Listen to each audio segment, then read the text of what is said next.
Hi, and welcome to Sherwood Inspection Services and our two-part series on the home inspection process. The first part that I'd like to talk about is the process of buying and selling the home.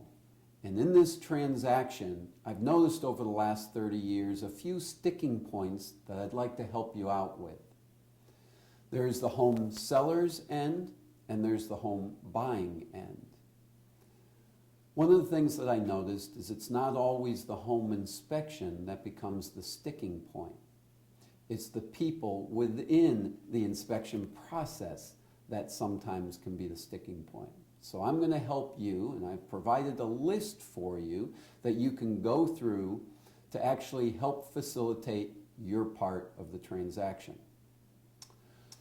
So the first part that I'd like to touch on is the home owner and home seller's part of the process. So step one, don't take it personally. Now this is a very important aspect of the home selling process. Oftentimes you've been living in the home for a set period of time. Maybe you've raised a family in it. This is a dwelling, this is a building that served its purposes for you. But for whatever reason, you're deciding to move on. So it's time to start letting go of that building relationship. And from here, it's time to be able to understand that someone else is going to be moving into the house. One of the key elements to that is to be able to let go of what the buyers want to do with the house. Many times during the home inspection process, we'll see the buyers say, we want to take this wall down, or we want to do something different with the house. The sellers, knowing that this was personal to them, sometimes are affected by this. I'm going to encourage you to let go of that. What they do with it after you let go of it is much easier for you to ignore. So don't take things personally. The next part to that series is the home inspection process. So during the home inspection process, the home inspector may pick up some items that they think should be changed. Now during this time period, oftentimes by the time you get the report, it may look a little different than it was described as the home inspector did. However, again, try not to take this personally. During this time period when the inspector writes things out, his vantage point could be from the manufacturer's specifications. It could be a local code that might have had a change, or it could just be the function of the component itself and the safety. So here what we want to do is look at all the items that are put down as if it's a checklist. And we're going to look at it from the 30,000 foot view. What does that mean? 30,000 foot elevation view is like being in an airplane. When you look down on the planet from 30,000 feet, it certainly looks different than it does when you're down there in rush hour. So what we want to do is get you to view it from that perspective and just identify it and check things off as you go through. All right, so the next step I'd like you to do is to get yourself a folder. Now this folder, you're going to put in it any receipts, any old pictures you might have before you made some renovations or changes to the house. With that, if there were any reports done, for an example, on your heating system, you're going to have an annual maintenance done, what they call a tune-up on your heating system. You get a receipt for that, put the receipt in the folder. When you go through this folder, you want everything in chronological order. Put your notes in, why you made certain changes, and what benefit did it have for you and for the house. Now, as you start to fill this folder and take some time in doing it, what will happen is it's going to instill some confidence in the buyers that you were diligent and that you knew exactly what you wanted to get done with the house, and here's the proof that you got it done and that it was successful. This leads me to the next point, the disclosure. You're going to be asked by the realtor to fill out a disclosure form. Very important for you to go ahead and fill that form out completely. And then put the disclosure form in that folder. The realtor will also put a copy out, usually on the counter, for the prospective buyers. What's important for you to do is, in filling out the disclosure, fill it out completely, past and present. Now, this is where it gets complicated during the home inspection process. Somebody fills out a disclosure form, usually the owner, sometimes with the assistance of the realtor, most of the time not, they do it on their own.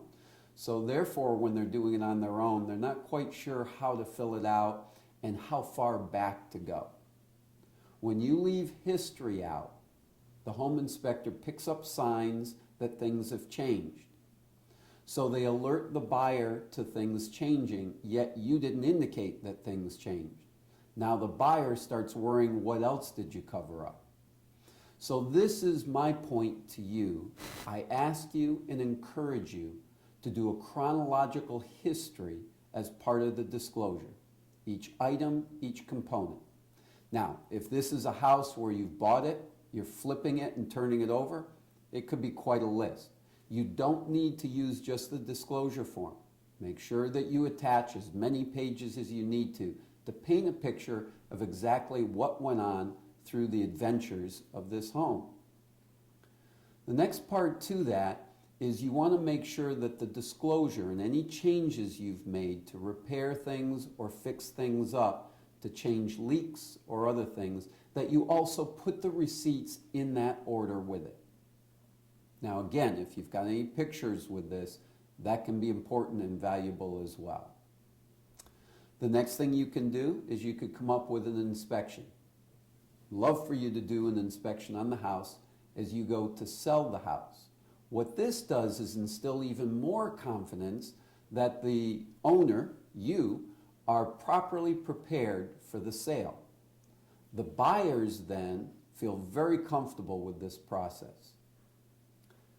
Part of that is going to put you back in control because you, the seller, then decide what items the inspector picks up that you don't want to do. But you just alert the buyers that you are the one that identified this and that you've chosen not to do it for whatever reason. So those are the first three things on our checklist. Let's see what else we have on our checklist here. The next item is preparing for the home inspection process itself. This is also a key. During the inspection, there are many times that the inspector is going to need to get to areas that you don't typically get to. However, it's critical that you allow them access to get to those areas. Again, any area that they can't get to becomes an unknown. Any unknowns can create disturbances and question marks for the buyers.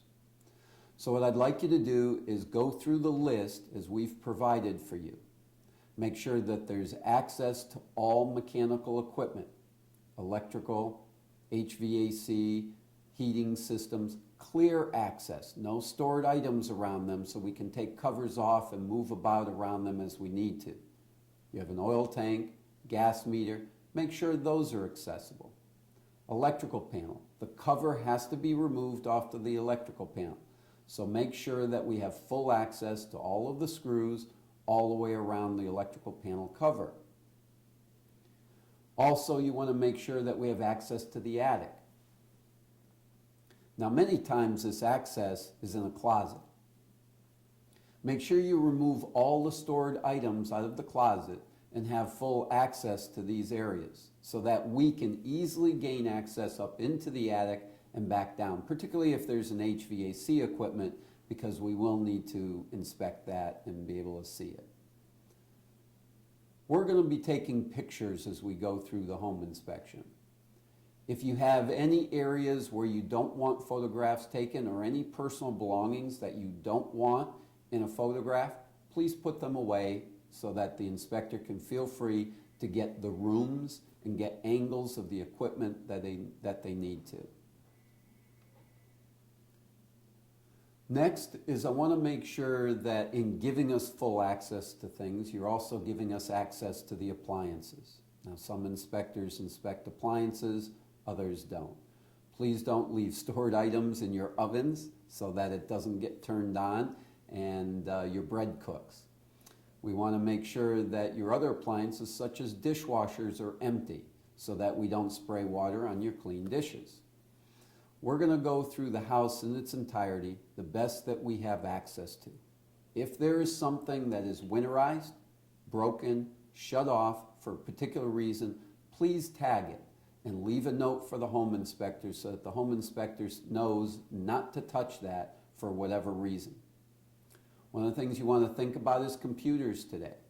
If you have a computer on a circuit that you don't want shut off, leave that in a note for the home inspector. We want to make sure as home inspectors that we don't disturb your property, that we leave it the best that we can. That's why our company takes our shoes off when we come in the house. Leave it at the door so we don't carry things throughout the house. In the same token, I'm going to ask you to please clean up your yard from any dog or animal debris that might be out there, so that doesn't inadvertently get carried around your steps, your walkways, and other areas around the outside of your home. So this gives you an insight to a little bit of the process that involves the home inspection and the buyer. What I'll ask you to do is go through the checklist that we've provided. If you have any questions, you're certainly welcome to call us or contact us through the web, and we'll be able to help you in any way that we can. This process should be a fun process, but it can be very nerve-wracking.